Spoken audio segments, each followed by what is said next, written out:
ஆயுர்வேதம் ஒரு பொக்கிஷம், நம் ஆயுள் நீட்டக்கும் அற்புதம். டாக்டர் ஸ்ரீவர்மாஸ். கோவை தொழில்துறையினரையும் சந்தித்து இந்த தேர்தல் அறிக்கை சம்பந்தமா நாடாளுமன்ற தேர்தல் சமயத்தில் இருந்த மாதிரியே தொழில்துறையினரோட தனியாக எதுவும் மீட்டிங்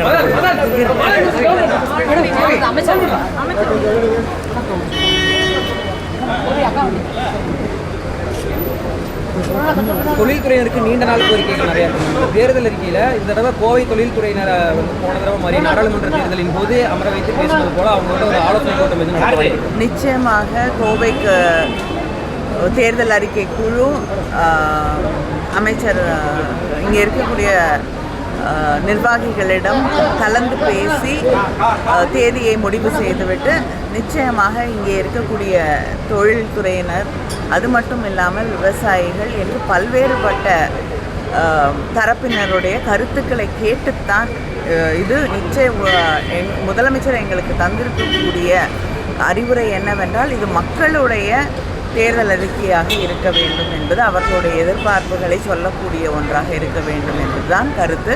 அதனால் நிச்சயமாக இங்கே கோவைக்கு வரும்பொழுது தேர்தல் அறிக்கை குழு இங்கே இருக்கக்கூடிய அத்தனை தரப்பு மக்களையும் சந்திப்போம். உறுதியாக இங்கே இருக்கக்கூடிய தொழில் முனைவோரையும் சந்திப்போம். கடந்த முறை 500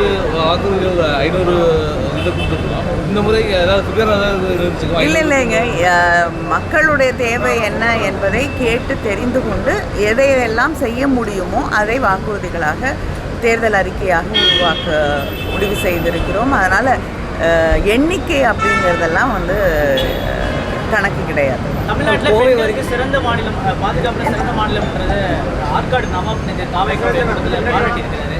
ஆனால் அவங்க எதிர்மறையான விமர்சனம் தொடர்ச்சியாக வச்சுருக்காங்க பாதுகாப்பில்.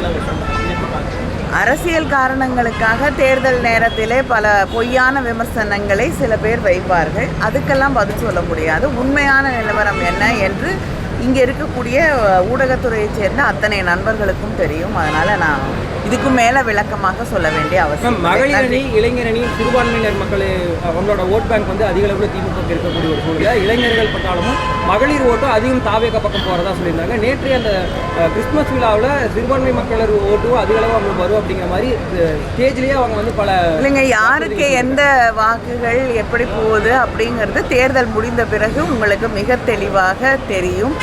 நாங்கள் நிச்சயமாக உறுதியாக இருக்கிறோம்.